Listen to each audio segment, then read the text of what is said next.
Last year, I stood at the back of the Bar Center for Creative Imagination and listened to the General Secretary, Senator Dr. Jerome Walker, deliver this very lecture entitled Intellect, Vision, and Fortitude in an Island State, the Tom Adams story. As he explored the achievements of Tom and his cabinet, it dawned on me that none of the great combination at the time had any experience in government. It was truly virgin territory for everyone. Yet the scale and scope of their work have stood the test of time. 1 year later, I in fact still find that extremely fascinating. For several weeks afterwards, many of you who attended queried why you didn't see me at the lecture. I even recall an exchange with Senator Walker on the very subject. But my response has always been, because you don't see me, doesn't mean I wasn't there. As many of you may be aware by now, you would never know that I'm in a room unless I want you to know that I'm there. I don't just talk because I want to air my mouth.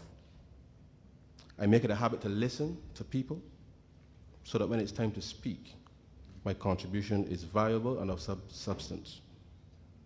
So, ladies and gentlemen, I am here tonight to offer my thoughts and to listen and later answer some of your questions.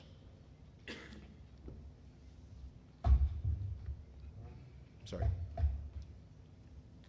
The Honorable Mayor Motley, Leader of the Opposition, current and former parliamentarians, members of the Diplomatic Corps, distinguished ladies and gentlemen, good evening. It is my honor to stand and deliver this 8th Tom Adams Memorial Lecture entitled Transforming Barbados' Economy in an Increasingly Uncertain World, Lessons from Tom Adams for the 21st Century.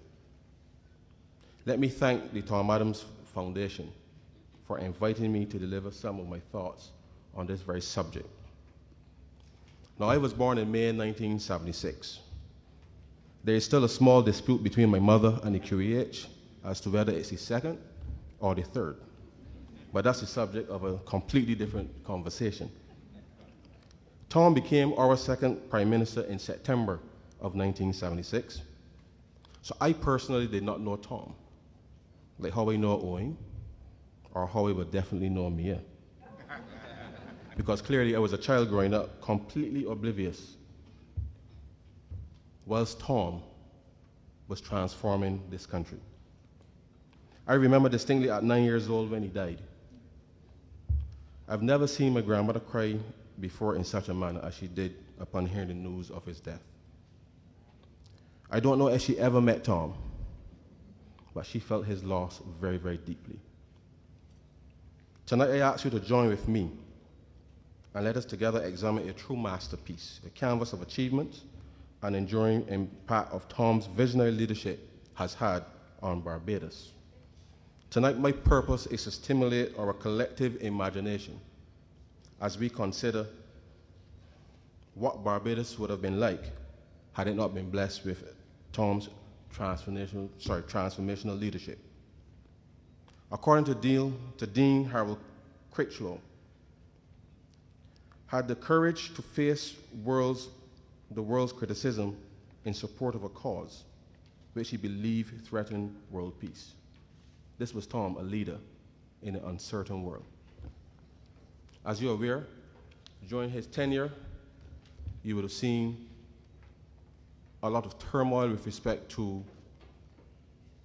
the conflict between West and East, and leadership matters. And Tom was such a leader to be able to stand and say, these are the things that we need to fix, and we fix them. In an attempt to contextualize tonight's conversation, permit me to entice our brain lobes by sampling the following.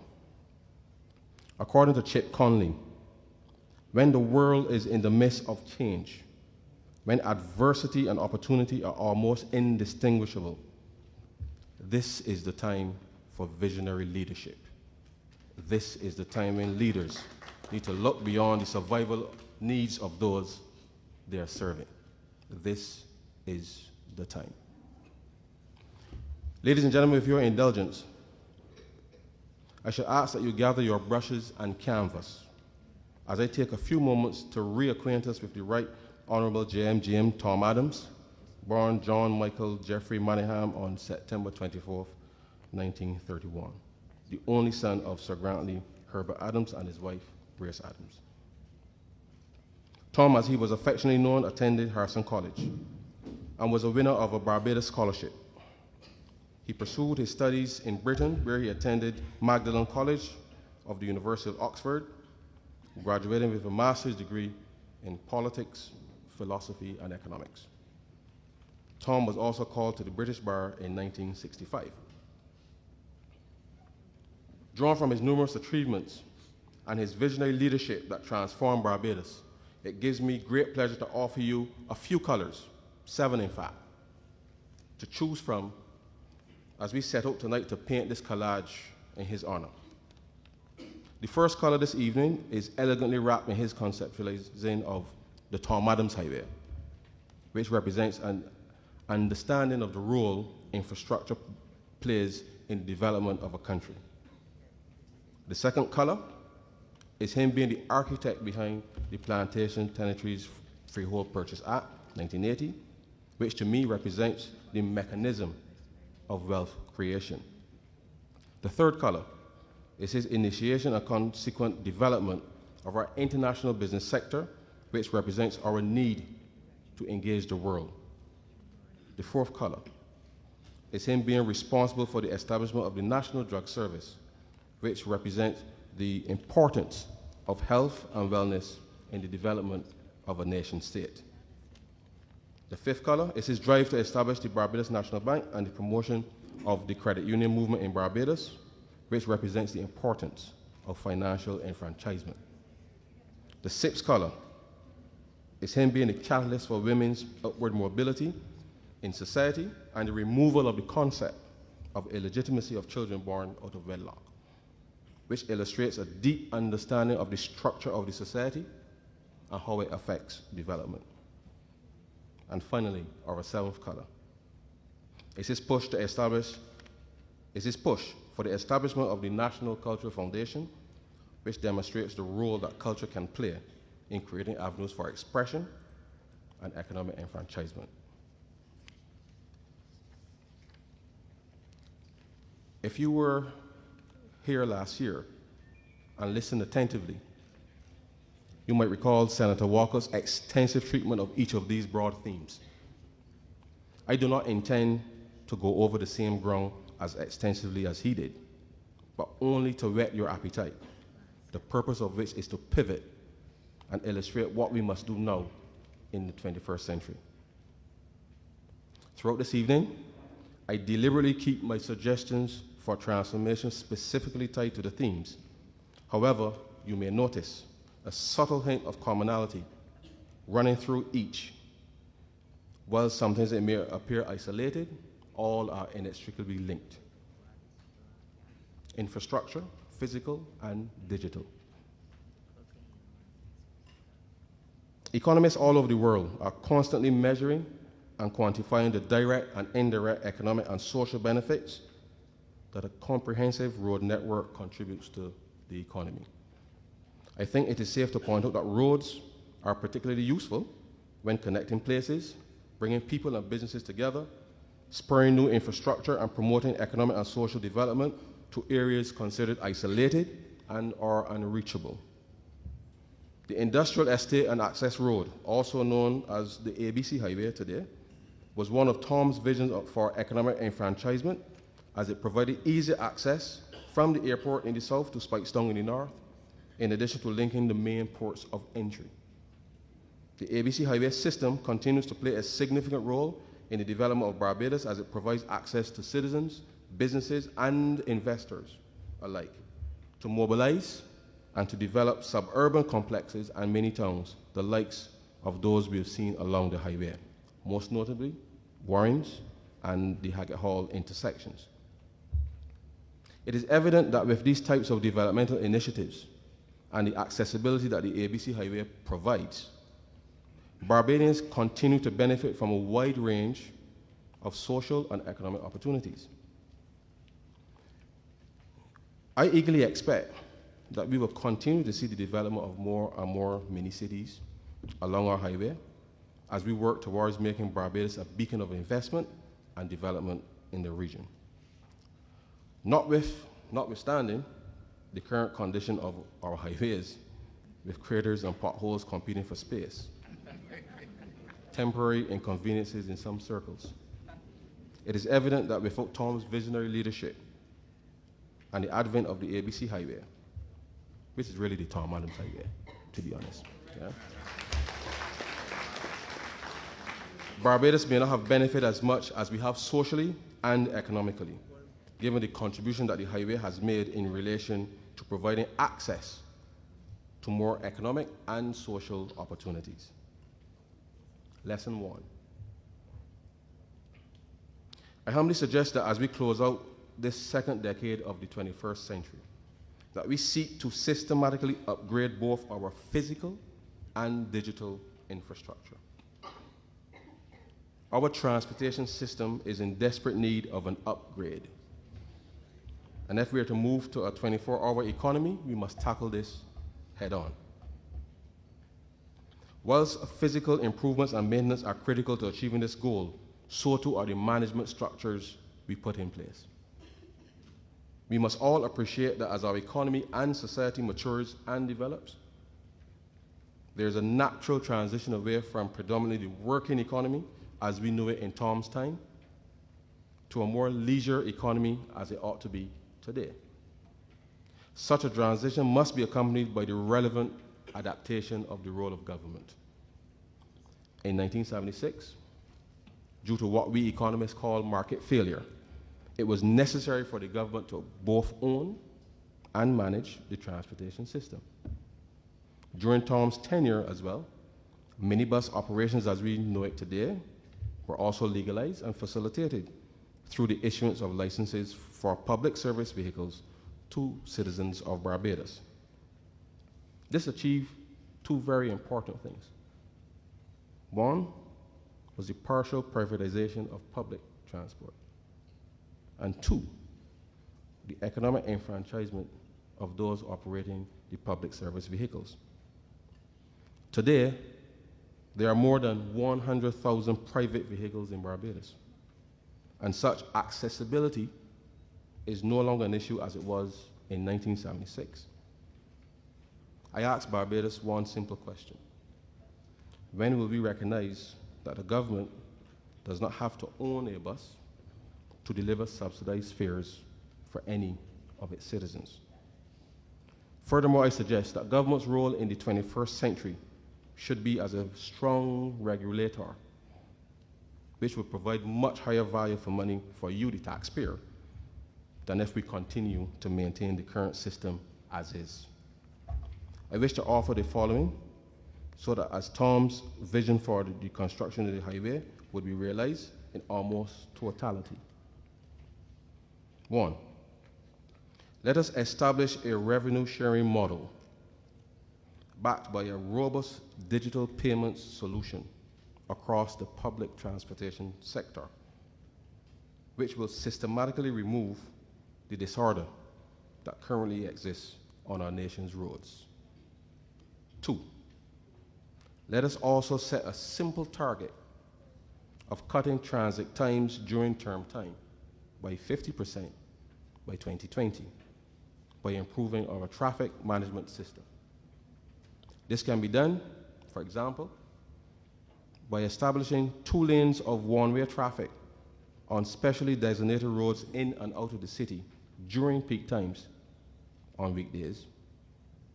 The reverse of these regulations would also prove useful in the event Bridgetown needs to be evacuated quickly.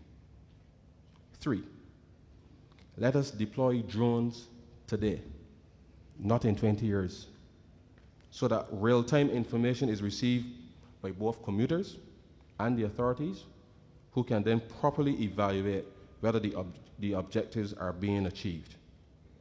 Let us give commuters on the public transportation real-time information on when the next bus will arrive at their destination.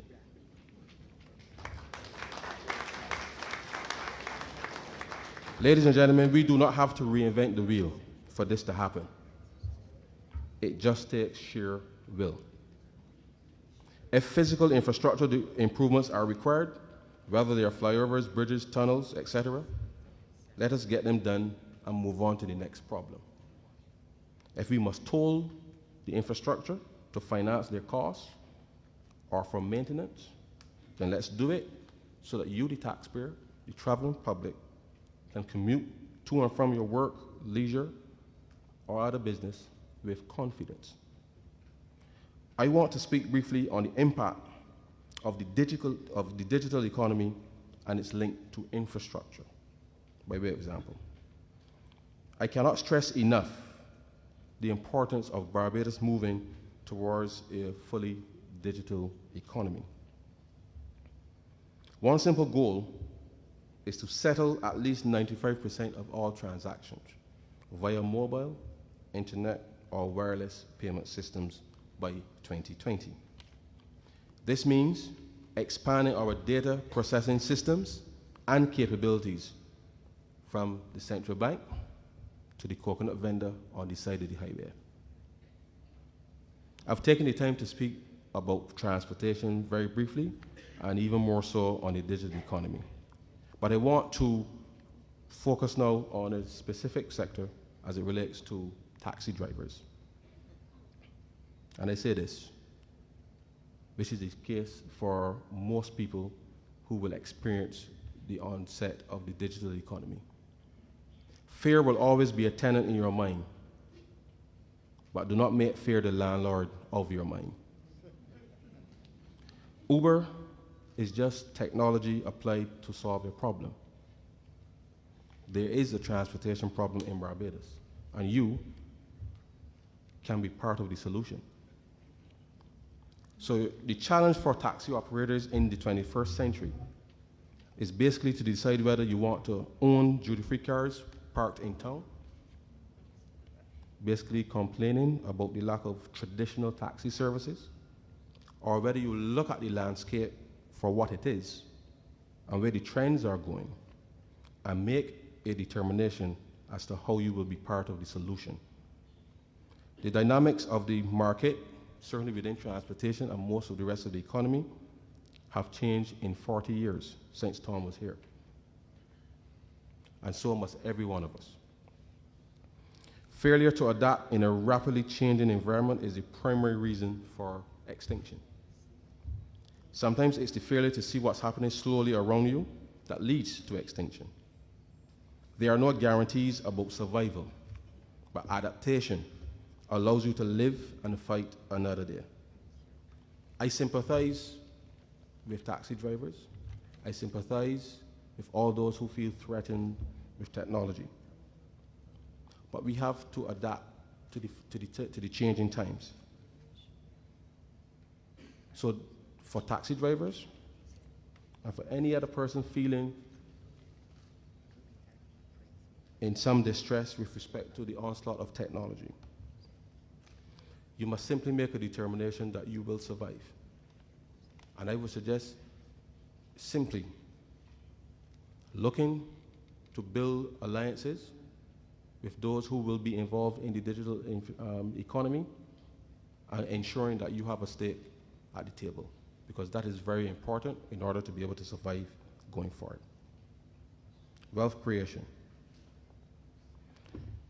Now, quite recently, we have had to endure a deluge of misguided rhetoric, most of which were incoherent and conveniently wrapped in a plastic bag called facts.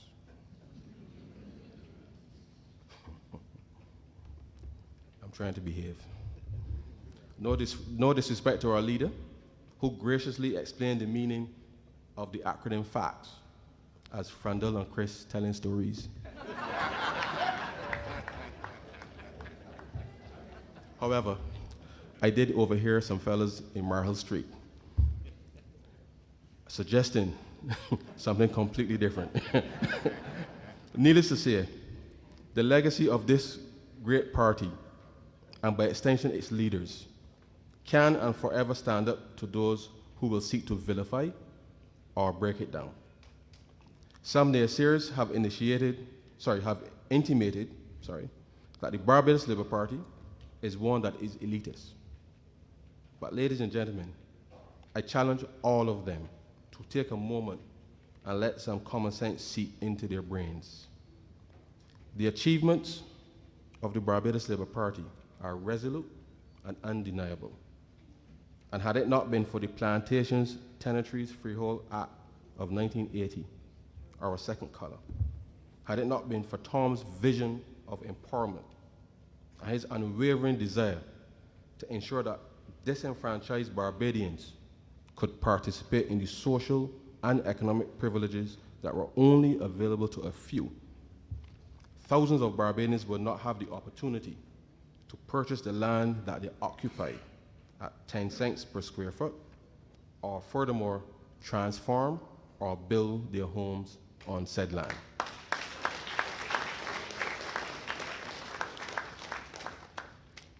I speak without fear of contradiction. In my opinion, anybody who understands that a man's home is his castle, no matter its size, and anybody who can appreciate the fulfillment of owning a piece of their birthplace will recognize and accept that this piece of legislation was a masterful brushstroke of rainbow proportions. The act is and will remain one of the most economically empowering pieces of legislation to provide Barbadians with the opportunity to own land in Barbados. It therefore alludes me to this day how people who should know better, they really should know better, people whose foreparents, relatives, and friends have benefited from this legislation can conjure all manners of idle hogwash in their attempts to obscure the vibrancy of this color on the canvas that has been painted in the honor of Tom's vision and transformational leadership. Lesson 2. Tonight, I do not attempt to enunciate housing policy, as I'm sure the leader will seek to address this more frontally at the most appropriate time. However, in my view, it is nothing short of criminal for any government to issue long-term leases for land for a pittance, on which houses costing between $50,000 to $60,000 each are constructed under the guise of being for low-income Barbadians. And then said houses are then priced on the open market for upwards of $300,000. It is criminal. Ladies and gentlemen, there is something fundamentally wrong with housing policy that quite deliberately disenfranchises poor people, but does not adequately compensate the taxpayer for the use of the land. As I have canvassed Christchurch East Central and across Barbados, my colleagues in the BLP On the Road program, it is quite evident that despite the fact that thousands of Barbadians have benefited from Tom's vision, there exists a serious problem within communities, or perhaps more precise, within families, that if left unattended, could potentially undermine the intentions Tom had for this piece of legislation. I am an economist, not a lawyer. And as such, I cannot cite any statute or case law, but I see hundreds of abandoned properties and lands across this country that are perfectly useful and viable assets left to rot because of disputes within families. I want to challenge the lawyers within the Barbados Labour Party, and by extension, the wider legal fraternity, to devise a workable solution that can effectively eliminate this problem. It cannot make sense to enfranchise the first generation of mass property owners through a revolutionary piece of legislation and not have the ability to effectively pass that wealth on to subsequent generations. If part of the solution is to offer retail wills that one can purchase at the post office, perhaps, then let's get it done so that this issue can be resolved. The problem does not only relate to properties acquired under the Tenantries Freehold Purchase Act. So every effort must be made to ensure that wealth, once created, can be effectively transferred and monetized as quickly as possible. Barbados' resource base is too thin to have economic assets, viable as they are, particularly in the private household sector, decaying without realizing its full potential economic value. I believe that to allow this to continue further would not only betray Tom's original intent, but more importantly, it would deprive future generations that little head start which is so badly needed in today's increasingly uncertain world.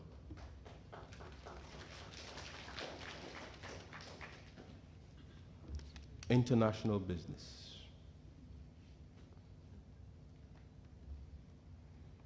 I now invite you to dip your brush into our third color. Tourism is and continues to be our main source of foreign exchange inflows, albeit that it is currently operating within an environment of tremendous competition. But long before our tourism sector was under increasing pressure from competing destinations, long before we had to consider rebranding our tourism product to be more than just sun, sea, and sand, Tom's vision was clear. We cannot put all our eggs in one basket. The truth is, ladies and gentlemen, tourism is international business. In a traditional sense, tourism is the retail space of international business, where attracting individuals to purchase is the key focus. Naturally, operating in this retail space requires significant capital infrastructure, often leading to diminishing returns over time. I believe Tom understood this very clearly, and so with eyes pinned towards the future and what he saw as our future prospects, he recognized the need for having a diversified economy, one that had more than one primary foreign exchange earning sector that could keep us moving if tourism was underperforming. Ladies and gentlemen, what we refer to today as the international business sector was not by luck of chance. As an economist, Tom understood where the world was at the time and where it was going. And if you truly understood economics, then you know that capital moves to where it will get its greatest return.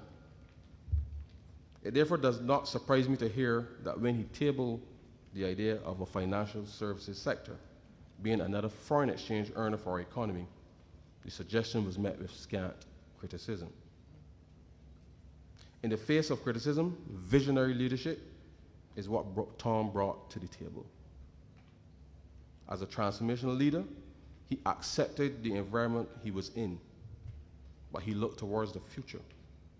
He made decisions and he acted when other leaders failed to act.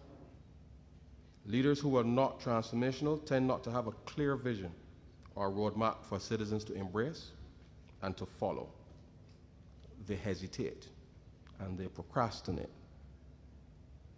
Unfortunately, ladies and gentlemen, with each passing second, I get the sense, and I'm certain that many of you do too as well, that the current occupant, loitering in the office of the Prime Minister, is not one that subscribes to the ethos of leadership, far less transformation.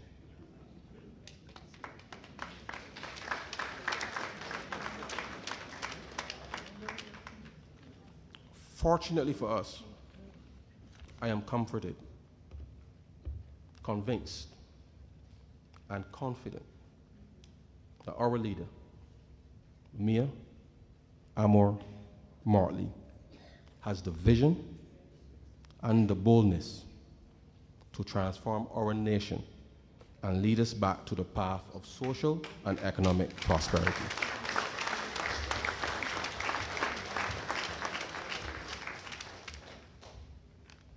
Lesson 3.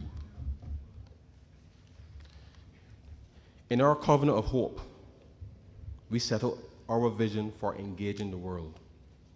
We speak to a Barbadian people fully equipped with the skills, boldness, and confidence to compete in a dynamic international economy of the 21st century.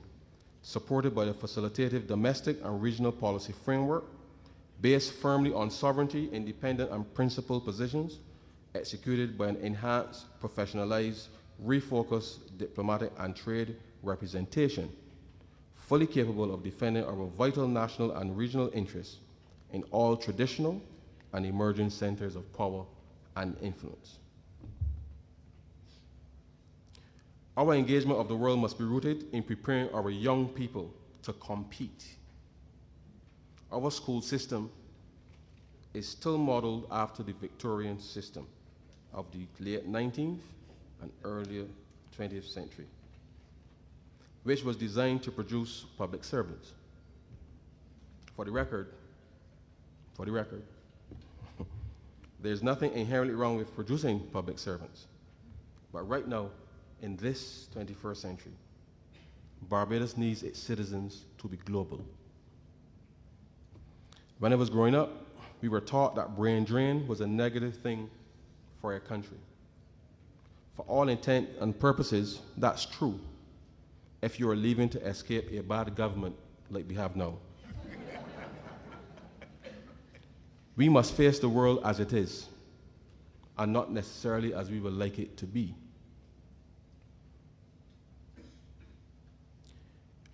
For this engagement to happen effectively, I believe every primary school child today must first learn how to type. Believe it or not, the ability to type and do so effectively will be one of the primary transformational tools we could offer this economy and society. Typing is not the exclusive domain of admin assistants in the office, as some men would have us believe. After that, every primary school child needs to be exposed to basic computer programming.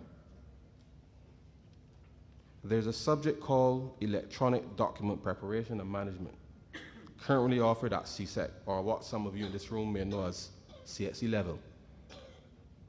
I would recommend that this subject be made mandatory for all students at primary school level. Our uptake of technology and its application will be the defining element for transforming our economy in the 21st century at home. Professor Cardinal Ward is a Barbadian who is a professor of electrical engineering at the Massachusetts Institute of Technology, MIT. And he is considered one of the world's leading experts on materials, devices, and systems for optical information processing. Ward holds 10 key patents on spatial light modulators, displays, and optical information processing systems. Professor Ward has established the Caribbean Science Foundation.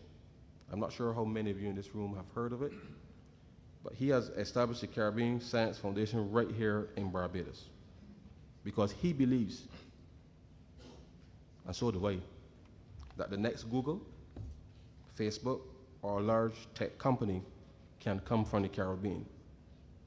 Let us increase that probability by putting effective mechanisms in place to create that reality within the next 10 years. From a national security and strategic standpoint, the children under 11 today will grow up in a totally digital world. If you listen to the news for the last couple of days, you would have heard a news report indicating that the South Korean government was hacked. How many of you heard that? You didn't? Okay, well, some did, most did not. We in Barbados must develop amongst these 11-year-olds today an army of hackers whose sole purpose would be to protect Barbados' data and information.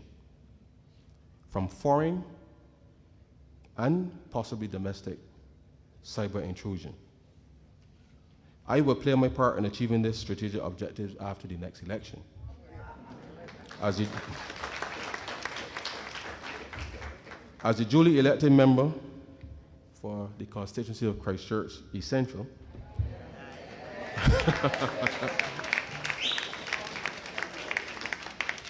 I will introduce a number of coding camps for all children between the age of 7 and 15 across the constituency. I hope my colleagues will do the same in theirs. All children who are desirous will be exposed to every facet of computer programming. This needs to be done today. Today. These are skills that will serve them well in a digital world and are easily transferable no matter the profession they choose to pursue. The focus is global. We have to give our young people the tools to operate in that global environment. Health and wellness. Our next election, the outcome of which we will know soon enough, will, in my view, be the primary determinant of the future prosperity of our nation. And while some may purport otherwise, as an economist, a husband and a father and a friend, I wish to table the idea that the health and well-being of our people will be one of the critical components of our national transformation and rebirth. Access to medical services, and by extension the medicines that we need to treat illnesses, must be easily accessible to all Barbadians. I am still in awe, having considered the brilliance and vision that Tom possessed when he established the National Drug Service in 1980, that sought to ensure that quality medicines were available to all citizens at an affordable price, albeit that Barbadians then were living relatively healthy lifestyles, consuming copious amounts of ground provisions, bushes, and herbs. It is clear with this brushstroke, which is our fourth color, that he understood the social and economic challenges facing Barbadians at the time, and hence sought to create a mechanism that will reduce the cost of prescribed drugs, allowing more people access to a formula of medicines which were needed to treat emerging medical conditions and sicknesses. According to the Barbados Drug Service website, a year after the scheme was established, a special benefit service was created with co-payment in the private sector. Persons over 65 paid $5 per prescription, and persons in other benefit categories paid 50% of the cost of their prescription. This was subsequently removed, but equally, the provision that all children under 16, which was previously 6, was removed so that all their prescriptions could be filled free of cost. Now, while we can certainly recognize the need for healthier lifestyles as well as a significant reduction in the level of non-communicable diseases, when the average man in the street, or the average woman in the street, when the poor and impoverished, when our pensioners run out of money, when those Barbadians living below the poverty line are afflicted with influenzas and sicknesses, the state has a social responsibility as well as a humanitarian mandate to ensure that all of its citizens, no matter their color, class, or circumstance, can easily access quality health care and the medicines that have been prescribed to bring relief and healing. Ladies and gentlemen, transformational leaders like Tom understood the need for greater efficiency, but he also understood that with a little bit of creativity and ingenuity, reform did not necessarily mean reduction in service or the imposition of fees. According to the According to the Barbados Drug Service website, in 2011, the current government had an intensive formula review, and it also introduced a dispensing fee on medicines obtained from private pharmacies, essentially forcing citizens who could not afford the dispensing fee to visit the public pharmacies. To this day, and to the detriment of many Barbadians, it is clear this Democratic Labour Party government still does not understand the death sentence of affliction and suffering they have imposed on the average Barbadian man, woman, and child. Ladies and gentlemen, the color of health that Tom painted on the Barbados canvas is now fading under the solar flares of an uncaring and obtuse government that has forgotten its promise to improve the lot of all Barbadians. Barbados, I am now convinced that now more than ever, we need transformational leadership if we are to survive the onslaught of the new global reality. Lesson 4. I could stand here and present a litany of woes of the healthcare sector, but I offer a few ideas that could potentially change the narrative with respect to the management and delivery of healthcare in Barbados, as well as the earning of some foreign exchange. Health information technology. This is one of the key areas that would benefit from the upgrading of IT skills of our young people for the 21st century. Currently, whether you attend a private doctor or a polyclinic, our medical records are locked away safely in a filing cabinet, if we're lucky. If something happens to you, and for some reason you have to attend another private facility, polyclinic, or the QEH, the attending physician is completely in the dark, which affects the quality of care dispensed. I submit that the electronic conversion of paper medical records for both public and private facilities will enhance the delivery of healthcare in Barbados like we haven't seen before. Naturally, data confidentiality and protection will be a priority, but this would allow doctors and medical researchers in Barbados the ability to assess health trends in real time, such that our responses to epidemics and outbreaks are timely and effective. This is also a unique business opportunity for enterprising young people in Barbados to grasp, which can then be easily transferred across the Caribbean, where similar problems exist, Latin America, Africa, and Asia. The responsibility of government then will be to negotiate the access for these young people. Nursing. There's a global shortage of nurses. We too have faced the problem here in Barbados for probably about 20 years now. The last BLP administration sought to alleviate the problem by sourcing nurses from the Far East in response to nurses migrating to North America, seeking greener pastures. During the last 10 years, there has been no credible attempt to resolve this problem. The Barbados Labour Party now proposes that we establish in Barbados an international college of nurses, where we train young women and men not only to supply our needs in Barbados, but to also go out into the world and take advantage of the global shortage in a managed way. Earlier I spoke about brain drain. We now have to create an opportunity out of this shortage. The role of our government will be to facilitate the training and accreditation of these nurses, along with the negotiation through bilateral talks with access to health systems across the globe. We see the creation of a professional nursing class as one means of empowering young people in Barbados to provide excellent public health service in a highly skilled environment accompanied by compensation befitting their contribution. Nursing is one of the few professions globally where work permit regulations are not as stringent as many other professions. Therefore, we must capitalize on both the shortage and the regulations. More importantly, it is our considered view that with the advent of artificial intelligence and robotics, that high quality nursing delivered by highly trained humans will remain the preferred mode of delivery for nursing services for some time to come.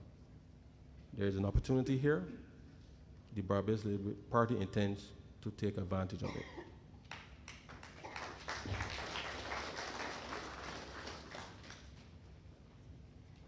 Financial enfranchisement. According to the Barbados Cooperative and Credit Union League, which is the umbrella agency for credit unions in our country, a credit union is a financial institution organized by a group of people to save money and to make loans to each other at favorable rates of interest.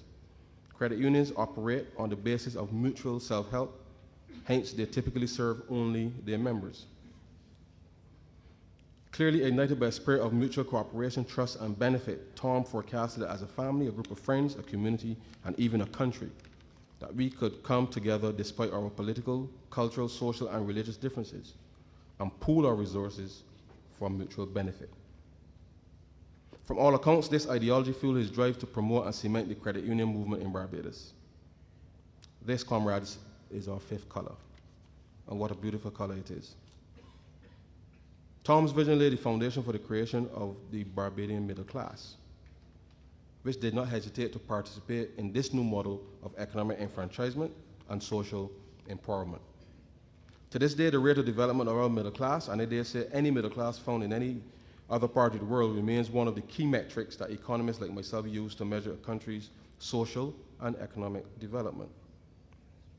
Research has shown that the rapid growth rate of our middle class during the late 70s and early 90s is one of the primary reasons why the picture that depicts our modern Barbados is so colorful and bright, or was so colorful and bright. Without Tom's vision to see our future horizons, without his drive to develop and support the credit union movement, I dare say that the picture of our social and economic development would not be as vibrant. Notwithstanding that lately our colors on the painting seems to be fading, largely because of the draconian policies, overburdening taxation and failed development strategies, too numerous to mention, imposed on us by this government. I argue that unless we have an infusion of transformation and visionary leadership, the likes that Tom espoused, I fear that our middle class will not last the end of this decade. And the picture of our middle class, our main vehicle of economic and social empowerment, will lose all its color as it fades into nothing more than varying shades of gray.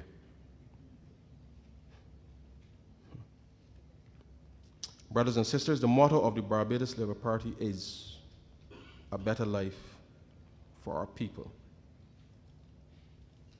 And we simply cannot allow this to happen. It is no mistake that we're here tonight. Where there's no vision, the people perish.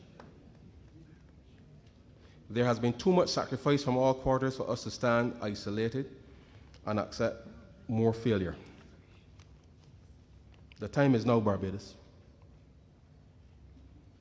Let me take this opportunity tonight to tell all Barbadians that I stand firm and the BLP stands firm in the belief that the fastest way to return growth and prosperity to our country is for all of us to join hands and work together in a spirit of trust, open dialogue, mutual respect, the bedrock philosophy of the cooperative movement. The Barbados Labour Party that I am so proud to be a member will bring back the spirit of cooperation. We will join hands with all stakeholders. We will have frank and open discourse. We will not keep Barbadians in the dark, but more importantly, we will act.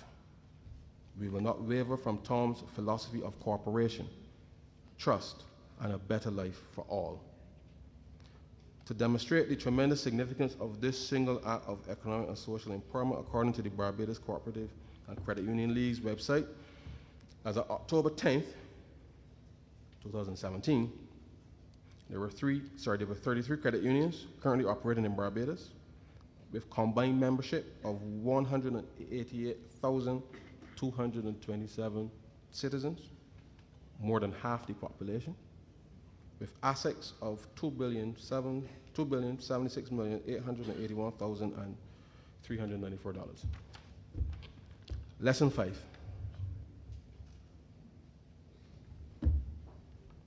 In the 21st century, we must now unleash the might of the credit union movement.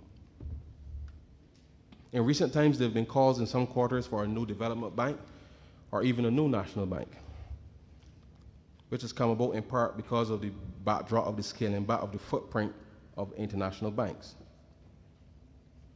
Credit unions, too, have been calling for their own bank. So let me put something slightly new on the table. I propose that to better serve the financial needs of Barbadians in the 21st century, that credit unions, perhaps in partnership with the post office of all entities, form a new financial institutions that could perform a broader range of financial intermediation services than currently offered. The assets currently held by the post office could be better utilized to deliver a broader range of services, including banking and financial services, to citizens outside of the current offering of the main commercial banks. The services currently offered at post offices will be greatly enhanced, as citizens will have greater access to banking services than ever, with the added advantage of postal workers upgrading their skill sets. With the infusion of technology, I call it the post bank, would revolutionize the financial landscape, not only with its product offering, but its management and ownership structure would be completely Barbadian. The introduction of special purpose vehicles could see higher utilization of participation loans amongst credit unions, thereby reducing the individual risk to each institution. This deployment of much needed capital, ladies and gentlemen, will partly finance the economic recovery efforts that Barbados needs to undertake. A few days ago, we were having a very spirited debate regarding how do we get Barbadians to invest more, and what would be the most effective mechanism through which it could possibly be achieved. It was a very passionate debate. I went away and I thought about it, and I decided I will take a stab. So let me say this. We have often looked outside of ourselves rather than inward. So in reflecting on this problem, let me say, I would like to see the reintroduction of the meeting term, which thousands of women across this country traditionally use to finance household operations as a means of financial intermediation. But its reintroduction will be accompanied with a few slight enhancements. Instead of the usual lump sum payment at every turn, we can deliver what I term retail investment if the Post Bank organize digital meeting turns that any Barbadian can buy into, where a proportion of the payment is redirected into any financial instrument of their choice. We must make it easy for Barbadians to do business in this country. We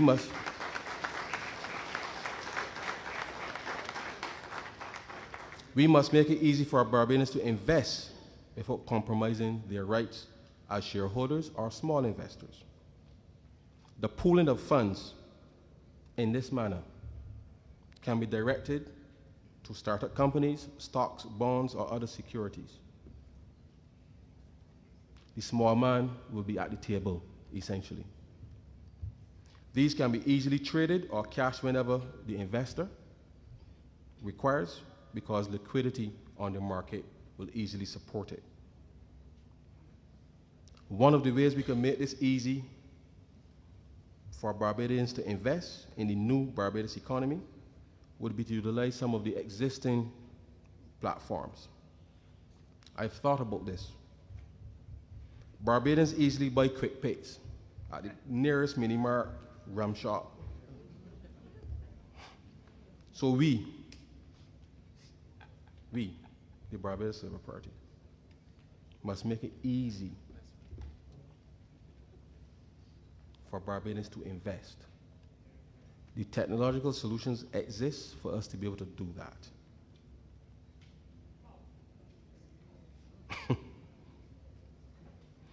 This ease of doing business must mean something to the ordinary man or woman in the street. Whether it's a post office, the mini mart, rum shop, tablet, mobile phone, we must now engage Barbadians in the places or spaces where they are most comfortable and offer them the same access to financial instruments as we would to Wall Street or any other investor. Our role as government will be to facilitate the needs of the ordinary man like we have never done before. Women's empowerment.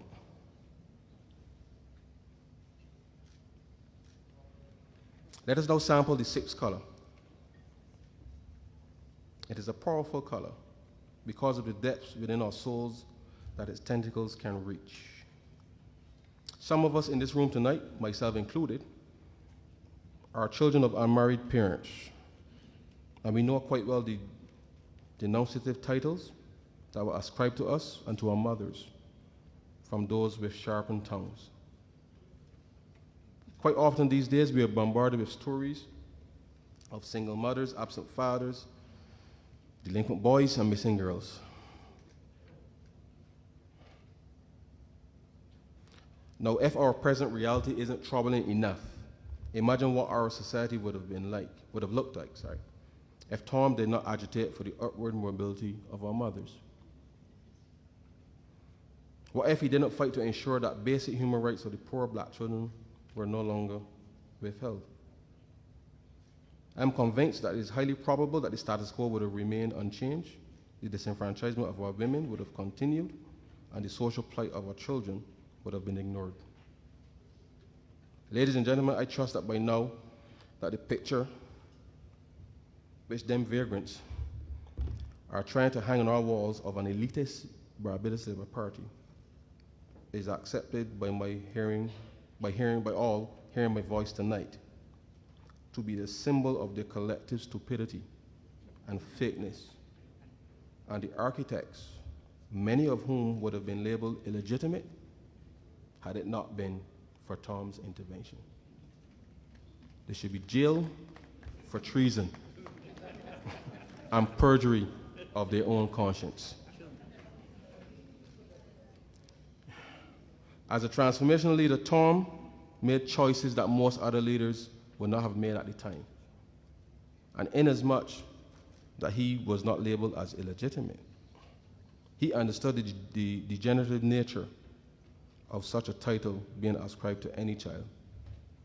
He saw the perversion of children who were labeled as illegitimate and was disgusted by the many instances when they were not permitted to easily access the educational, health, and entrepreneurial opportunities that were available. Tom equally recognized that since mothers are the heart of the family, if the family, the community, and by extension the nation was ever going to realize its fullest potential, this and any other form of discrimination and labeling had to be rejected and abandoned. Ladies and gentlemen, I stand before you as a father whose son is labeled as autistic. I understand better than most the deleterious effects of certain labels.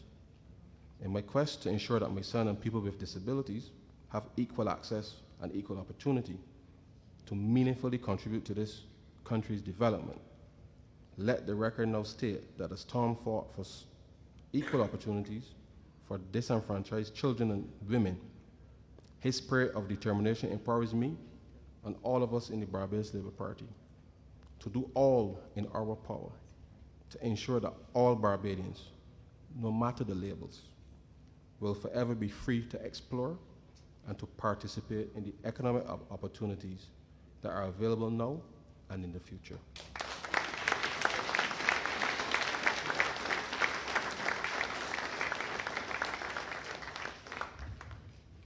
Lesson 6. I'm concerned about the conditions of work and the effect it has on women in our society. Whether we like it or not, the majority of our households are single-parent homes, headed by women. And whilst we may not like it to be that way, this is how Barbados is today. Therefore, in formulating our economic growth strategies, every effort must be made to take into consideration the effect public policy has on women. If we are to truly move our economy to operate on a 24/7 basis, we must seriously devise solutions that caters to the full participation of women.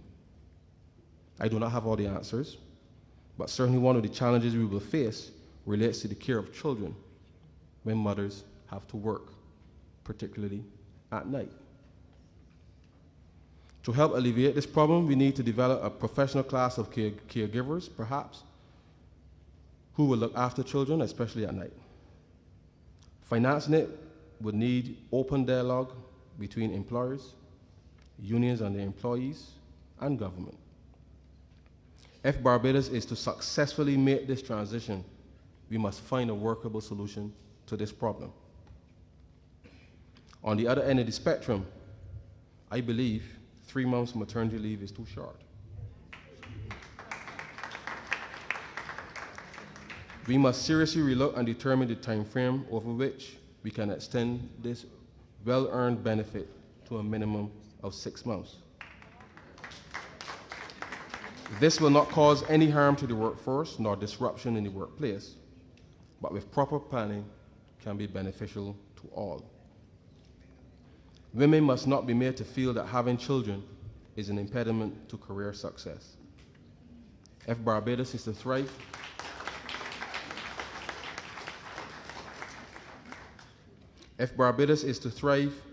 in the 21st century, then it requires women who are empowered,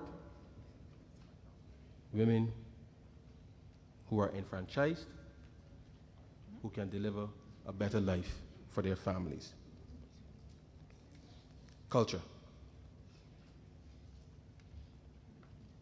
I trust by now that our canvas is blooming with a kaleidoscope of vision, transformation, and possibility. The establishment of the National Culture Foundation is the final color we will be using tonight. And I think it can be best described as an embodiment of our cultural expression, which is at the heart of who we are as a people and what we do as a people. I am a lover of music, art, dance, drama, all. And I believe that preserving and promoting our culture ultimately nurtures our identity. It also has the knock-on effect of creating unlimited and unbounded economic opportunities for Barbadians to exploit their talents and skills. From the singer to the musician to the actor to the dancer to the weaver to the sculptor, the technological revolution of the 21st century has created a ferocious hunger for products and services that are culturally unique. Ladies and gentlemen, I should like to submit that our cultural industry, if managed effectively, can become for us both an equal and a symbiont to our tourism industry. Can we imagine what our foreign exchange earning capacity would look like if we found the right balance between these two sectors? Now we continue to hear the respective industry players purporting that tourists are no longer traveling the world just to rest and relax. But in fact, they are traveling to places that have a history of cultural diversity. So when it comes to cultural offerings, I am prepared to bet that few others, if any at all, can outmatch Barbados, given the richness and diversity of our culture, our sumptuous culinary delights, our infamous rum, that invented rum, our architectural heritage, our world-class festivals, and more importantly, our harmonious and welcoming people.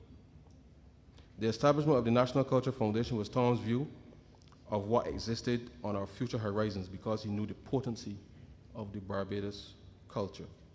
He knew the appeal of the Barbadian experience. He knew, ladies and gentlemen, that we had no limits. Some find it difficult to explain. How is it that Barbados is viewed as an expensive destination when compared to with other tourist hotspots? Yet people are still coming to our shores when for much less they can visit other destinations. The answer is simple. Barbadians are wonderful people. We are peaceful people. We are a loving people. Tom knew this, but he also knew that the rest of the world would fall in love with us and our culture.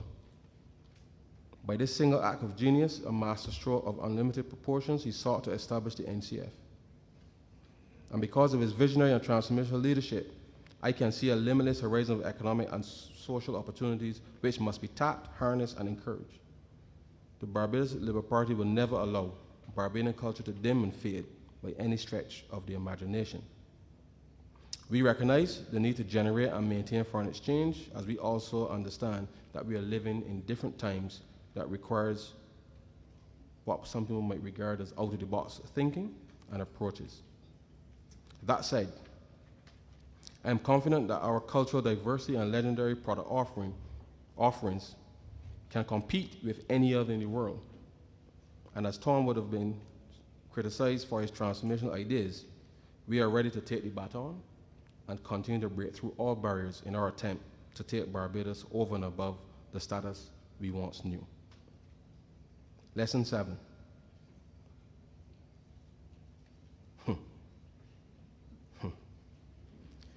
In keeping with our global outreach, and as I mentioned earlier, it is my intention to expose all young people within my constituency with respect to technology, but also with respect to all aspects of music and film production. Together with the enhanced computer skills mentioned earlier, this should create job opportunities from the sound engineer to the composer of the soundtrack, from the cameraman to the director, from the set builder to the producer. The only true limitation is our imagination. I want to see this replicated across the country because to go global, it needs teeth. I want to recommend that the government of Barbados, which Mayor Motley will lead, open serious negotiations with either YouTube, Amazon, Netflix, Hulu, or any other similar tech company to establish a digital film studio right here in Barbados to serve as a hub for Latin America and the Caribbean. Building out such an avenue would provide hundreds, if not thousands, of jobs for young Barbadians in a space completely different from anywhere before. For filmmakers here in Barbados, such a collaboration, accompanied by the distributive access any of these companies can provide, will be the gateway to global movie audiences. Ladies and gentlemen, we cannot only define our culture solely in terms of crop over and calypso. I love them both. We must create the conditions so that our young people are free to explore every strand of our culture.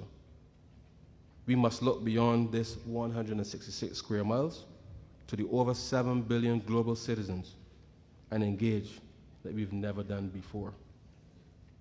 These initiatives will take courage and boldness with a renewed sense of self-belief in ourselves to chart a path that is uniquely Barbadian. As we reach the close of the second decade of the 21st century and assess the foundations and legacies built by Sir Grantley Adams, fortified by both Tom Adams and Owen Arthur, we in the Barbados Labour Party must now look forward with a renewed focus and take fresh guard to live up to our motto.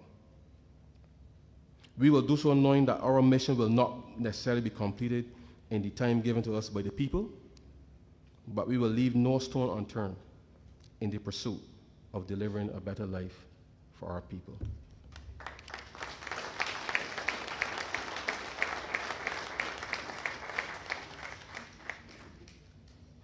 Ladies and gentlemen, it would be remiss of me as an economist to stand here and speak about future possibilities for transforming Barbados' economy and not address the current malaise.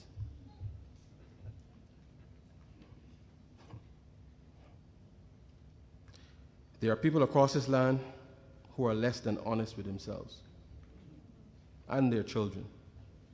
And as such, I want to show you what transforming an economy looks like. This is where economics overlaps with the politics. And I wish in no uncertain terms to distinguish the track record of the Barbados Labour Party from that of the Democratic Labour Party. Government is a continuum. And as such, it is like a relay race where the baton is passed at election time. I hope you can see the screen to your right from where you are. I'm going to be taking through just a couple of slides to make the distinction. In 1976, the size of the Barbados economy was $5.3 billion in 2010 prices. When the Barbados Labour Party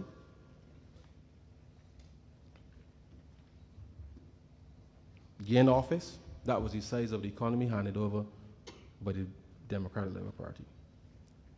The Barbados Labour Party successfully reproduced that level of economic activity every year during its first post-independence administration under the Tom Adams administration. But more importantly, it added approximately $7.5 billion in new economic activity over the 10 years, which is the area shaded in red above the DLP triangle. I hope you can see it. I apologize if it's too small. But remember, as I said, this is a relay. This is a relay. Despite the success, in 1986, the people made another choice. However, the Barbados Labour Party moved the bar from $5.3 billion in terms of the size of the economy in 1976 to $6.4 billion in 1986. That was the size of the economy handed to the DLP. So we set a new bar. We raised the bar. The performance of the DLP was at first decent, but then it struggled towards the end of its tenure. The DLP created $4.2 billion in new economic activity, which is the area shaded in blue, above that of the Barbados Labour Party. There was 1 year where it almost failed to reproduce what we were able to do under Tom Adams.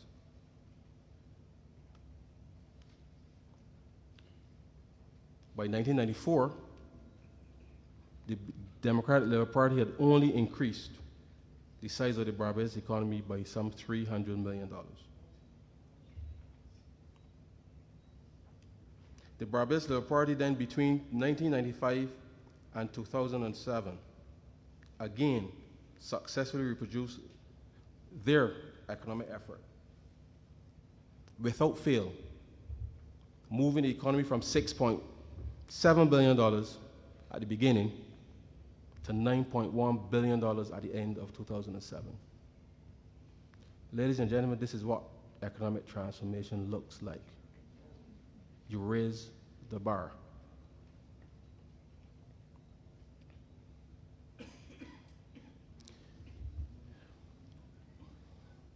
So this is the new base.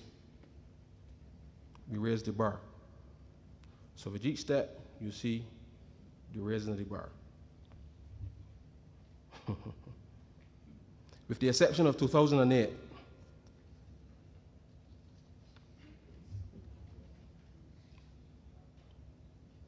this is the bar.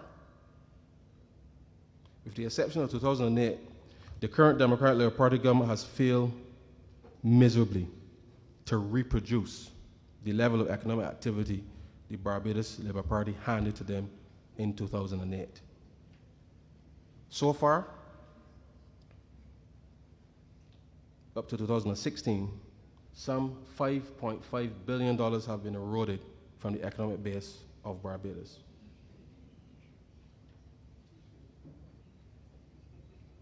$5.5 billion. At the end of Tom and Bree's tenure, Barbadians were about $30,000 better off individually than they were in 1976. In 1994, under Sandy, Barbadians were $16,000 better off individually than they were in 1986. At the end of 2007, under Owen, Bajans were $57,000 better off than we were in 1994. At the end of 2016, Barbadians were approximately $20,000 worse off than we were in 2007.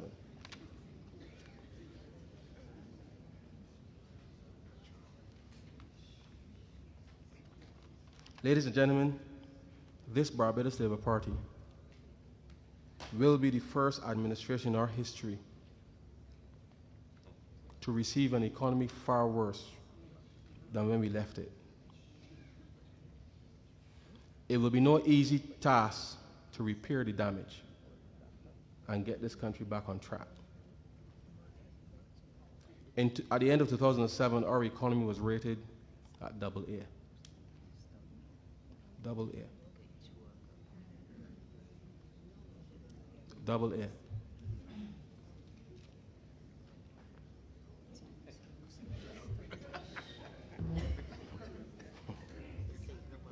I really do apologize to those in the back if you can't see too well. This chart appeared in the Sunday Sun of October 9th, 2017. And the quotation that you see there, I've tried to enlarge it for you to read, but it says, and this is the Minister of Finance in response to the latest downgrade. So all those things you see on the left there, those are the 20-odd downgrades that happened since 2007. His response was, and I've not seen any retraction on the part of the nation, so I assume that it's accurate. Our expectation is that growth will continue. And because of a tight fiscal program, demand is going to be constrained. Once demand is constrained in an economy like Barbados, it is likely that growth is going to come back.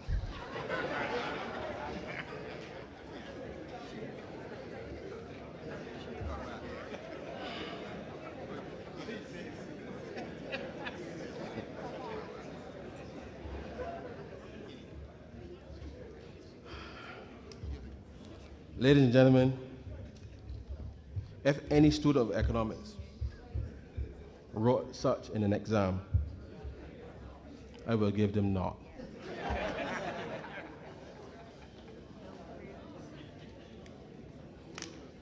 I speak now to the electorate.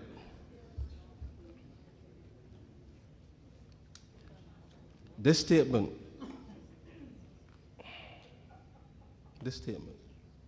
has to be considered seriously. I am of the firm view that economic incompetence should not be rewarded with political salvation. My fellow Barbadians, the only way forward is to completely remove these stains masquerading as representatives of the people.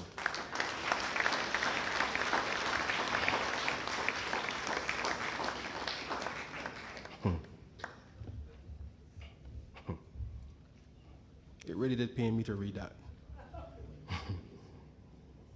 Ladies and gentlemen, as I conclude my presentation tonight, and as we step back and admire the colorful picture that I've painted, I hope, let me take this opportunity to remind you that Barbados is in the midst of change. We are in a time of great adversity at home, regionally, and internationally. But the truth is, as much as the Barbados Labour Party has transformed this economy before, we have always done so in an uncertain world.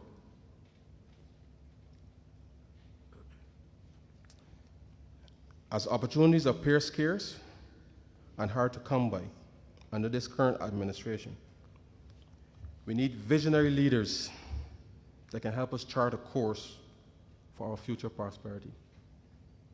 We cannot just afford to sit here, even if we believe we are on the right track. You will likely get run over.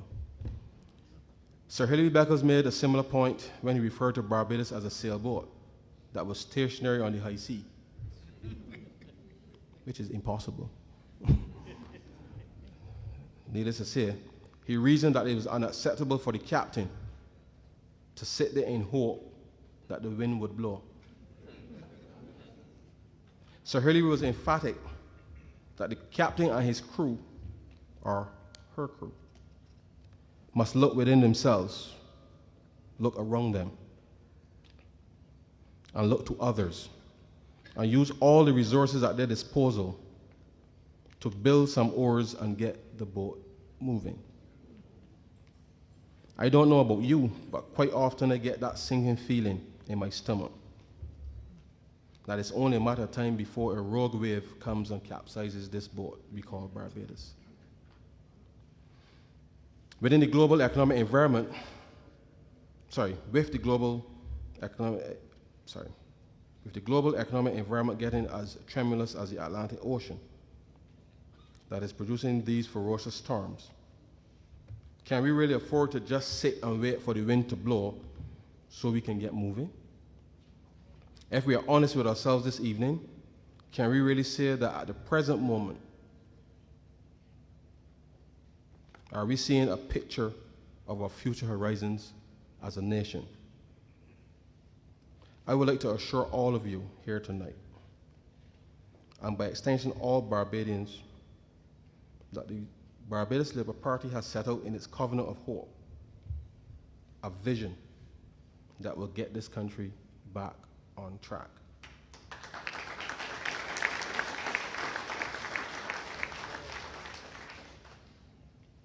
But this can only happen if Barbados is being led by transformational leadership. This can only happen if Barbados is being led by visionary leadership, who are not afraid to make choices that most other leaders would not. Leaders that will bring the nation into their confidence. Leaders that will tell the truth. Leaders that look beyond the survival needs of those they are serving. Leaders that always ask, can we do it better? And not criticize and mock us for wanting what we have grown accustomed to. Ladies and gentlemen, transforming Barbados' economy in an increasingly uncertain world requires absolute discipline. It requires vision. It requires expertise, and it requires experience. It requires commitment and dedication. But more importantly, it requires the buy-in and cooperation of all Barbadians. I thank you.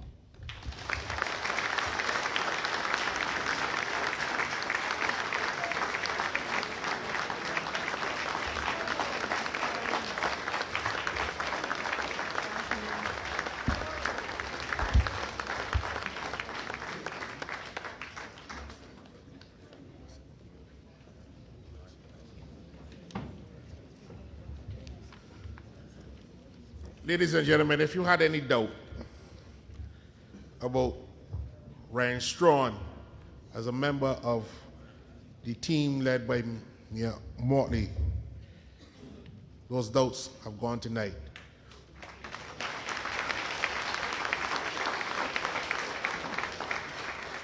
That was a high quality presentation.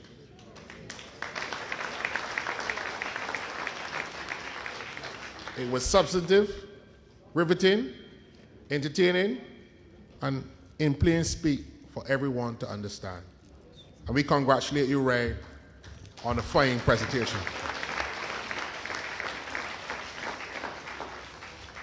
I will open the floor for a couple questions And we will ask that the members use the mic and keep your questions short. Thank you.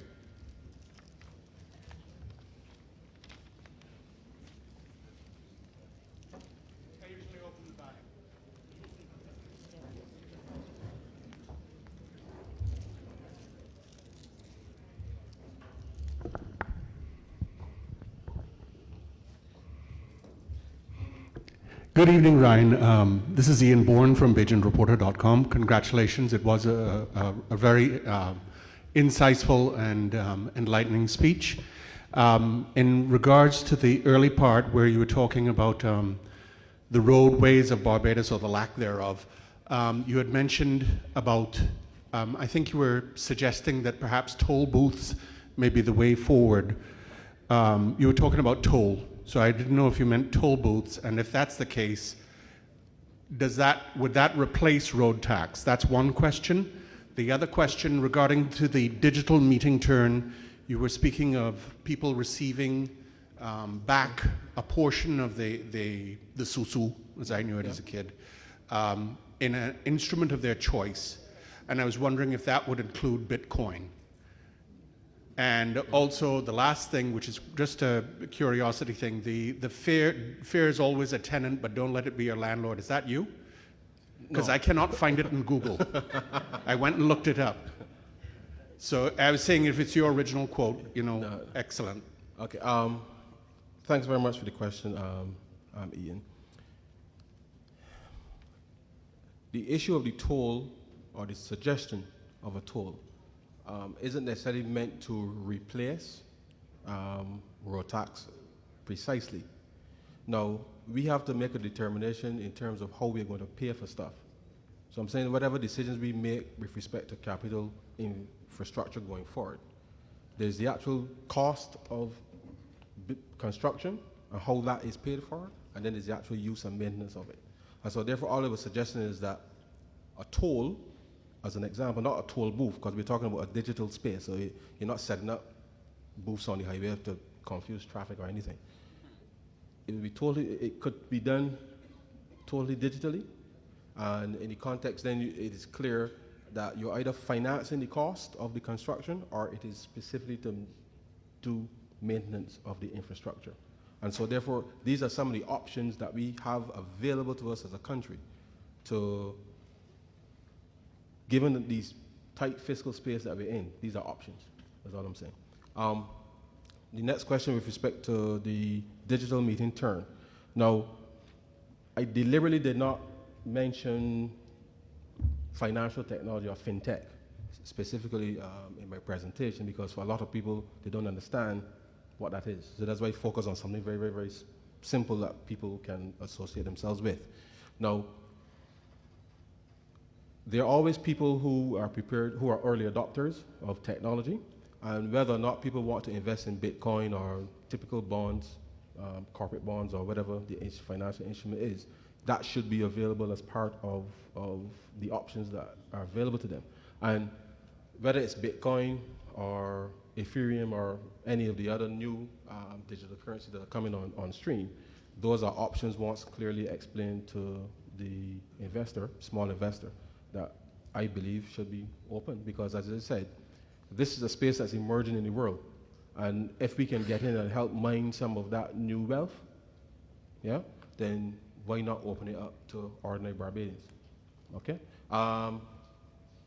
The quote, yes. It is not my original quote. It is not my original quote. I do not remember where I saw it, to be honest. As I was preparing it, I made a note of it, but I didn't make I can't find where I found the source, so I apologize if anyone was misled in that regard. But I hope that answers your question.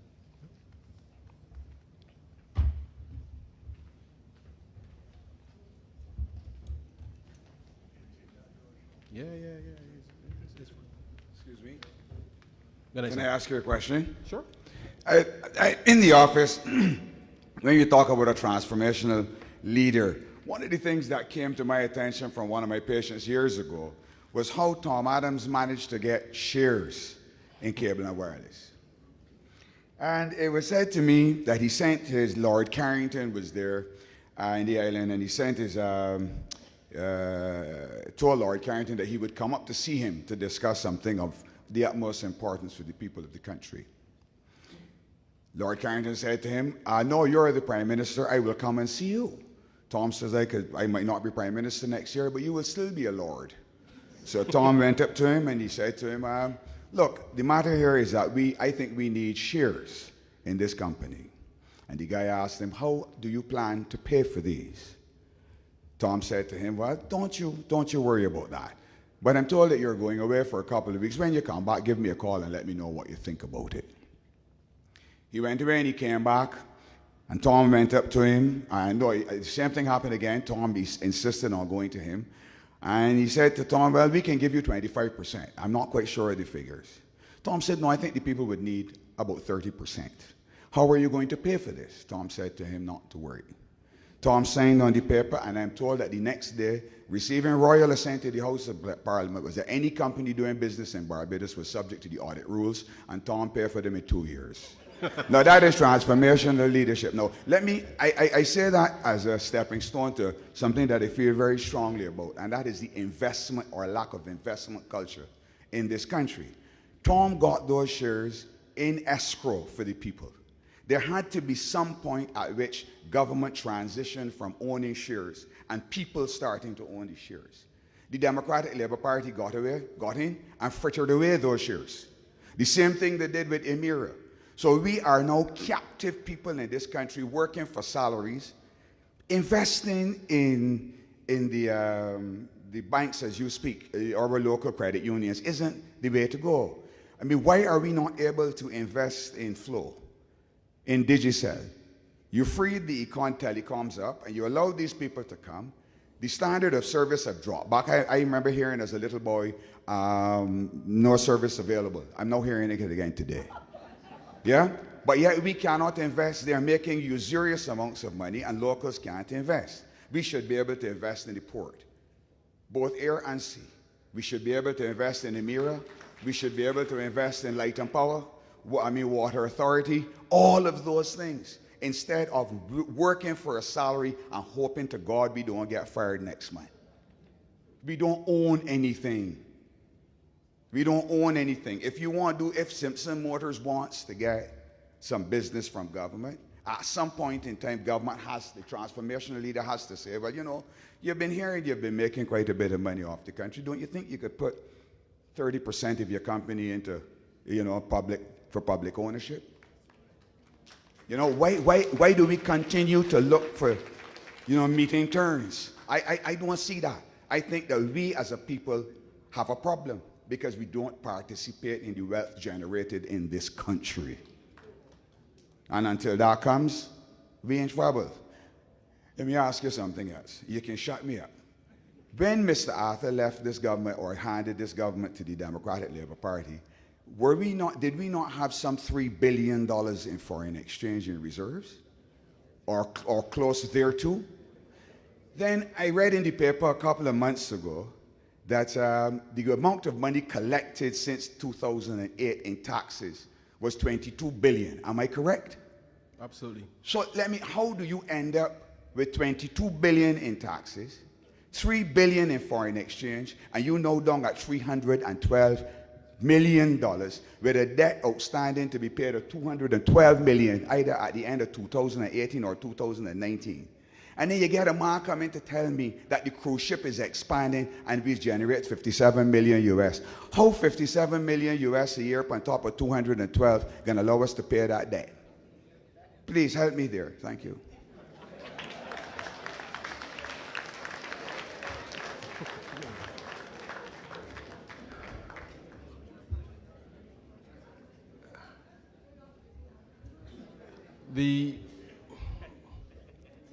The policy of the Barbados Labour Party has always been, with respect to share ownership, is to allow Barbados to first participate at the outset.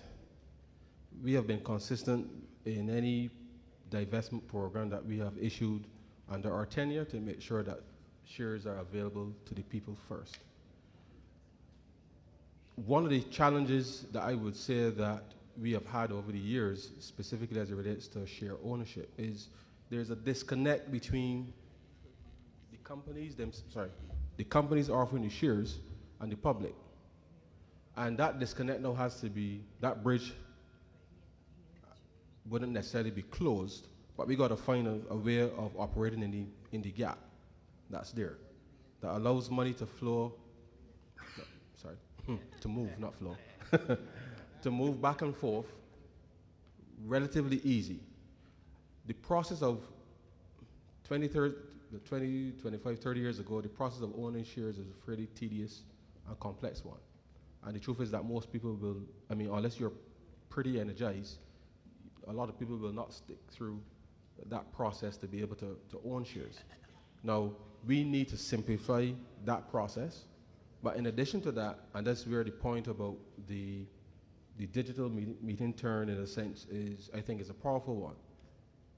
If people are allowed to make small investments, so in other words, just as an example, if a bond is priced at $50 and a guy does not have $50 today, he should be able to put aside $5 or whatever amount he can afford systematically and still be able to own a piece of the bond. Now, the reality is that we did not create a mechanism to allow that to happen. Technology exists today to allow such to happen. If the government, as to your point, carves out a space that allows for that to happen, so that the wealth generating, whether it's any private company or any public asset or any international investment, that can happen. So we now have to create the infrastructure to allow that to happen, so that no people can feel as if they're part of the investment climate or structure of the economy. Because at the end of the day, a lot of people feel excluded.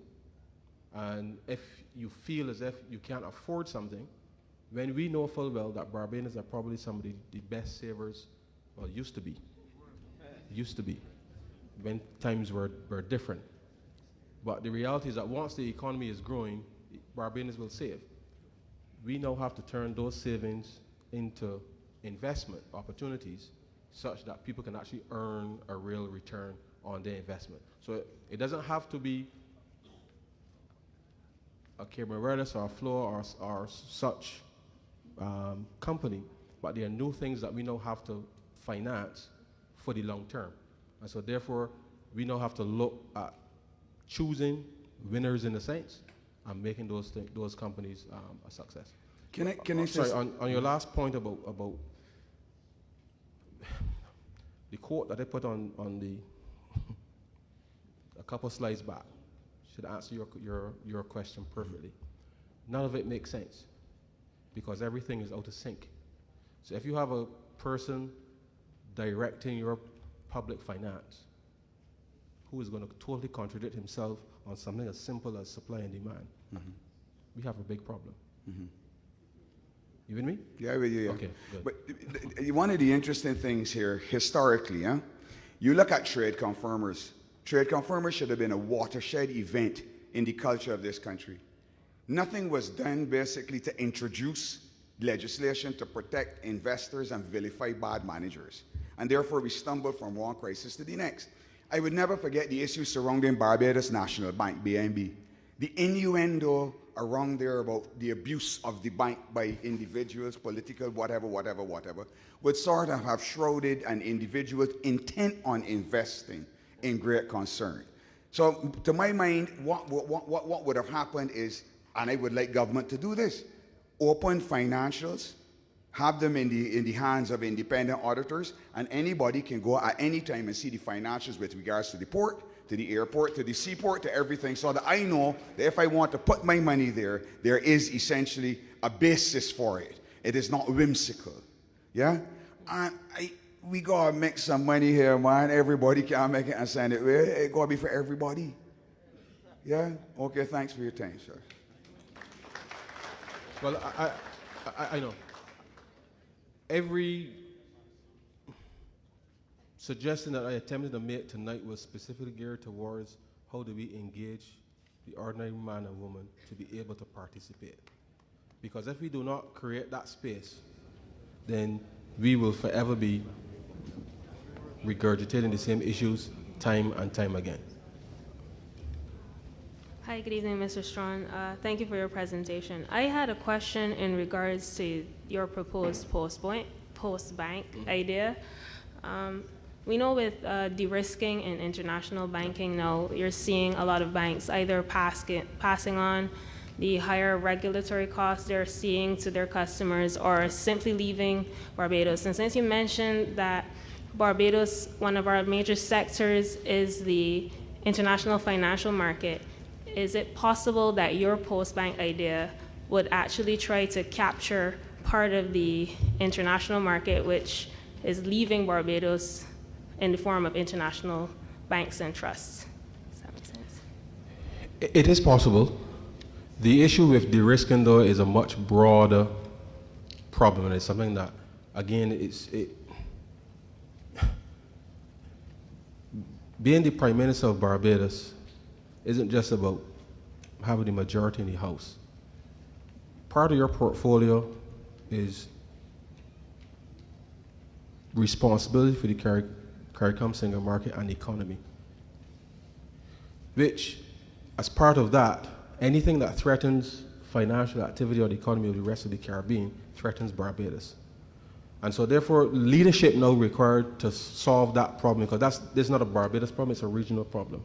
And so therefore, it has to be responded to by the Prime Minister of Barbados, has to lead that initiative. No Minister of Finance, no Minister of Government can lead that except the Prime Minister of Barbados. And right now, we don't seem to have an understanding from the current occupant that this is his problem. Now, I am absolutely certain that that will not be the case under Ms. Motley. Will we be successful in turning it around? We have to be. We have to find a way to make this work.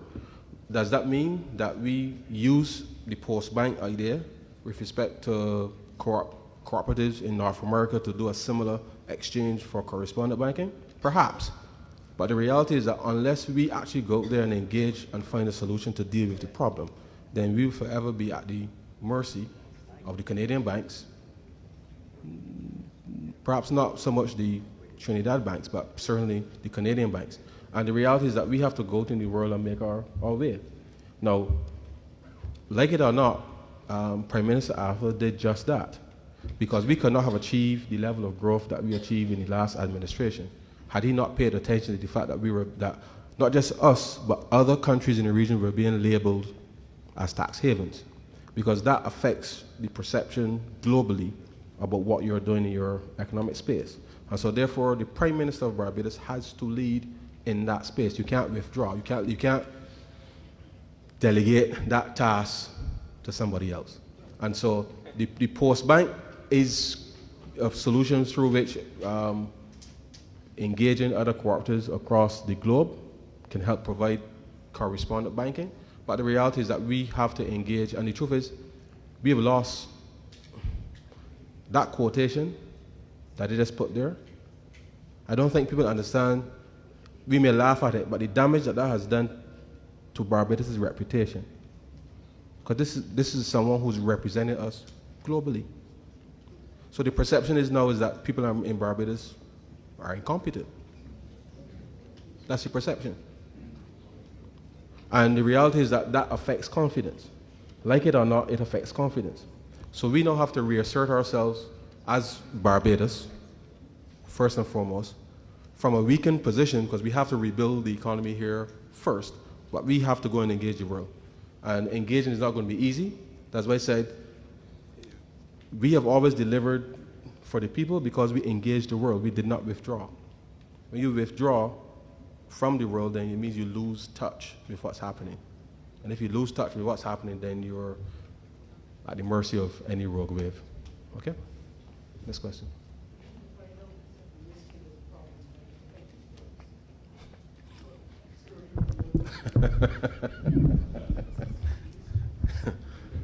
Yes, sir. Good evening. I've been very impressed with your presentation, but there's one canvas that I think you missed, and it was part of Mr. Adams' vision too. The whole question, everybody knows that I'm involved in renewable energy, Yes. And the whole question, that was his vision also in 1981, that we must look at renewable energy as a sector which will help transform and modernize our economy. And of course, the CDB, IADB, the Central Bank of Barbados, the European Union, all see that as the number one issue in Barbados to help resolve our economic difficulties. I wanted to hear your comment on that, as to whether or not you believe, because you didn't mention energy at all. See, as part of the element for economic growth and transformation. I want to hear your comment on that. That was not an oversight. I actually had an entire section on energy. No. As an investment opportunity, yes. One of the opportunities that exists right now is that government or public buildings have roof space. That roof space can be leased, for example, to credit unions, okay, who can use similar instruments as I mentioned earlier to be able to help their members to invest in that and build out that space.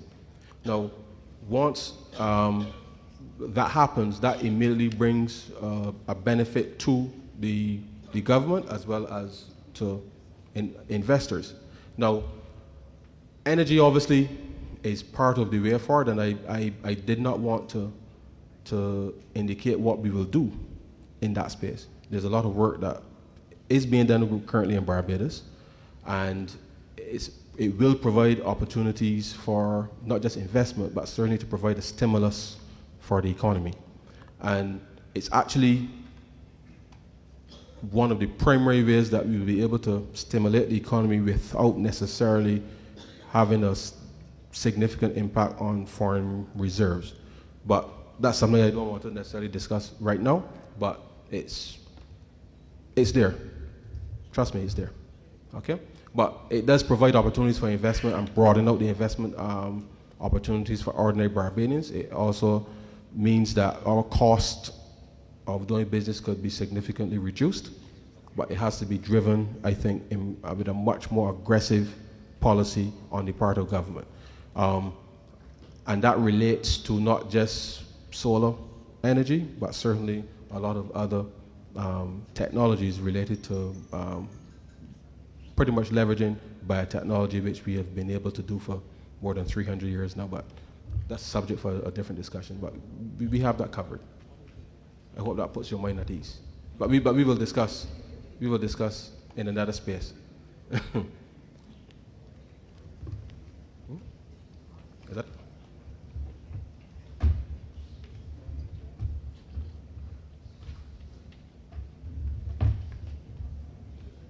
Good evening. Thank you, Mr. Straughn, for your presentation. My name is Roland Clark. I am an energy consultant. However, my question relates to information technology and computer programming. You specifically mentioned that, at least in your constituency, or perhaps Barbados at large, that you will be encouraging little kids, primary school, to become programmers or to develop that facility, and then to become a part of the wider world out there. By extension, therefore, you have missed out on adult education. And I was wondering why you didn't feel that there was a role for the education of the adults in that sector. And in fact, let me just illustrate the point. In about 1993, I had the privilege of learning how to create a web page in 4 hours. I was trained to do so. And then after that, I went out and I taught other people to create an internet homepage in 4 hours. Those other people were little old ladies from churches, in this case in Philadelphia, whose sole interest was to advertise their church. And within 4 hours, you taught them how to create a web page and how to transfer that web page up to a server. It can be done. The adults can do it. And they should be a part of the digital future of Barbados. Thank you. The focus on young people is solely in, well, the policy isn't to exclude older people from learning these new skills. The reality is, though, that a lot of the burden for lifting and driving the economy will rest on young people. And we have to, we have one chance to get this right. Let me put it that way. And so therefore, in getting it right, it doesn't mean you exclude people, but we have to make sure that these young people today can compete today in this global space. If other people can get involved in that, absolutely no problem. But these young people that I'm talking about are 11 years old. Over the next 30 years, they're the ones who have to lift this economy over the next 30 years. But they have to lift the economy in the context of what's happening in the global space. So, yes, if older people can help with that, absolutely no problem. But those 11-year-olds today, they have to be prepared to do the lifting. And it is our responsibility as adults to recognize that and make it happen. So, if you can teach little old ladies to do websites, absolutely no problem. But the reality is that these young children have to be the impetus for transforming Barbados. Okay? I hope that satisfies your question. Yeah, sure. Sorry, I have one last short question. Sure. I like the idea about teaching the children in primary school to be programmers, and actually a continuation of the issue from the BBC said that the North Korean government is employing something like 6,800 persons to do hacking and programming. So there's a future there for them. But I'm looking at... Not to intrude in people's space, though. Yeah. But I'm also looking at the fact of our culture and our history in Barbados. We are not a set of individuals who invest a lot. Thus, the banks are not paying a lot of interest, but there are a lot of individuals who just pour their savings into the banks. We need to help our older individuals, plus our youngsters, to be able to be part of this new culture, to be investing where they will get great returns on their funds, on their savings. And we might also need to include a similar sort of banking, savings, financial programming type part of the curriculum in the primary schools, so that the youngsters will also grow up with that intention, as opposed to just looking for a quick fix, that instead they take the time and build a portfolio so that we can grow and become better, so that we will not have to depend on these institutions from overseas. Because I saw at one point where a financial institution was remitting money to the headquarters. It was registered in up north, but still the branch of that institution, a bank, was sending to head office every quarter a couple $100,000 claiming to be franchise money, which it was in fact a lie, because it was not a franchise. It was fully owned by the institution. And that was savings that could have been remaining here in Barbados. So we need to look at what we can do to help our youngsters to become investors also. Absolutely. Now, I think the way that we interact with our children, over the next 20 years will, I think, pretty much define how Barbados will evolve. I think we have to look within ourselves and determine what are our personal biases and find a way to extract ourselves from within ourselves, if that makes sense. To try to look and encourage people to take risk Because without risk, there's no reward. Now, as an extension of what you would have put on the table, these young people that I'm talking about, the notion of working 33 and a third for one company is not going to be the norm. So in that, there's risk. But we have to give them the tools to be able to navigate the risk, which also includes understanding what is a good investment and what is not. Understanding the risk associated with an investment and making the determination as whether or not the risk is worth the reward. You will win some, you will lose some. But unless we have a mechanism in place where, for example, what you're describing requires, I believe, a public finance mechanism that allows people the confidence to go out and actually invest. Because if you have to be worrying about what your government is going to be doing today and tomorrow, and it means you lose focus from what it is you're intended to do.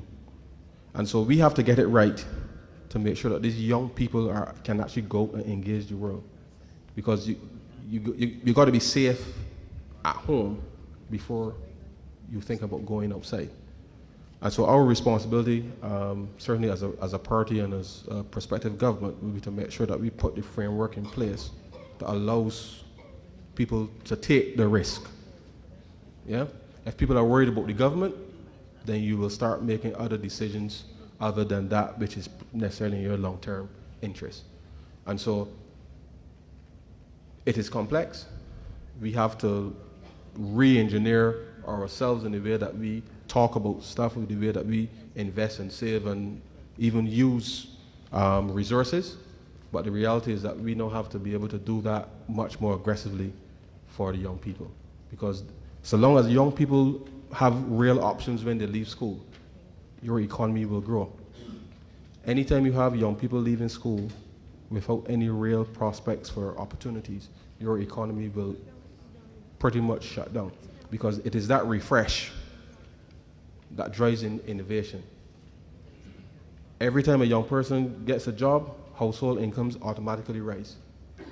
Automatically. It means that your grandmother or grandfather don't have to worry about you and their health at the same time of what you're going to do.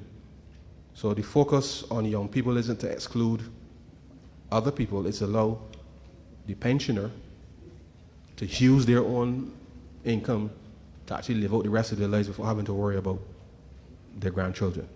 And so therefore the emphasis now has to be, how do we create a generation of young people, or a generation or two, who will be resilient, who will be prepared to go into the world and actually win it for Barbados. That is what we have to do now, ladies and gentlemen. Thank you very much.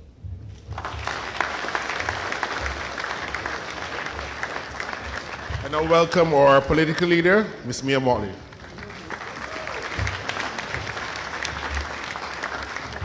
The benefit of being a lady is I get to hold and hug him while I talk. Now you know, ladies and gentlemen, why I fought this hard. What lies ahead of us is going to be challenging and will be grim. Some may even say it will frighten many a man and many a woman. I believe, however, that we have been able to pull together the right team and the right combination. And I have had the good fortune in lectures like these and smaller locations and smaller fora to be able to see the strengths of each of the persons who we are bringing to you, to be able to make that defining difference in your life. And Ryan Straughn did not disappoint tonight.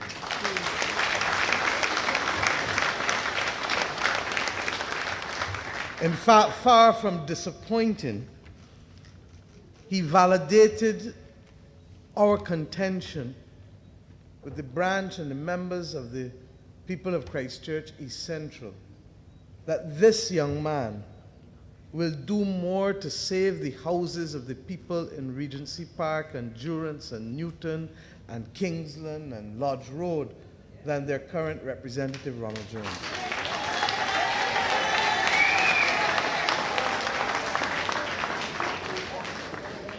that this young man will do more to guarantee that your children's education will be secure, but above all else for us, that the notion that we didn't start yesterday in the covenant or last month or 2 years ago, that we should be producing, as we said when we filed and laid our national strategic plan before the parliament of this country in 2006, that we should be producing global citizens with Barbadian values.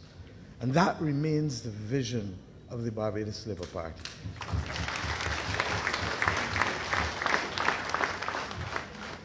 What lies before us, yes, is about securing growth and reclaiming the $20,000 that we have each lost by reason of this government's loitering in office for the last decade.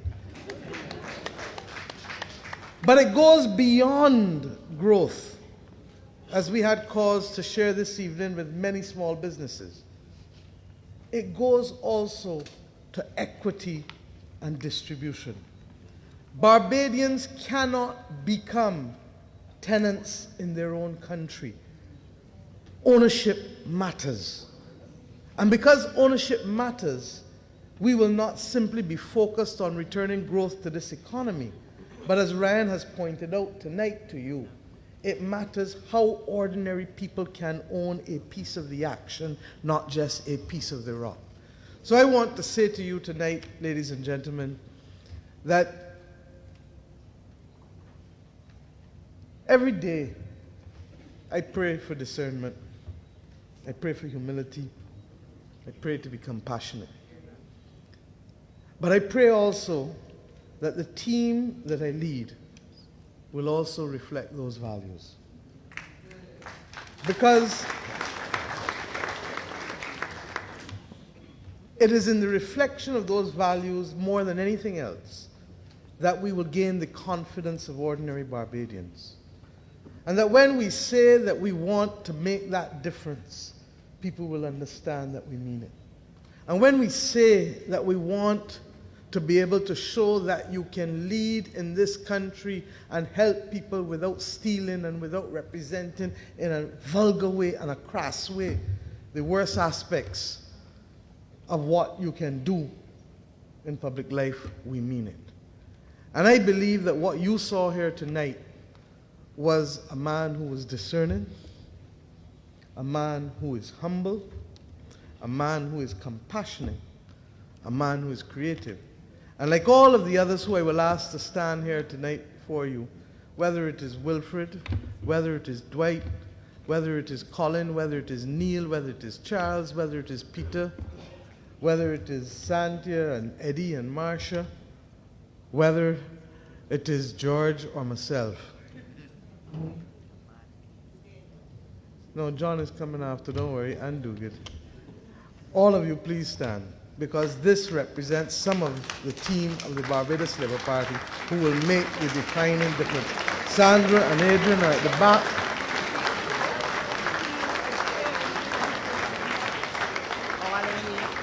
These are the people, and Glenn Clark is right there. These are the people who will make that defining difference. And I ask you, please, we can't do it alone, but walk with us on this journey, because you have heard tonight, it will not be in vain. It will not be in vain. Thank you, and God bless.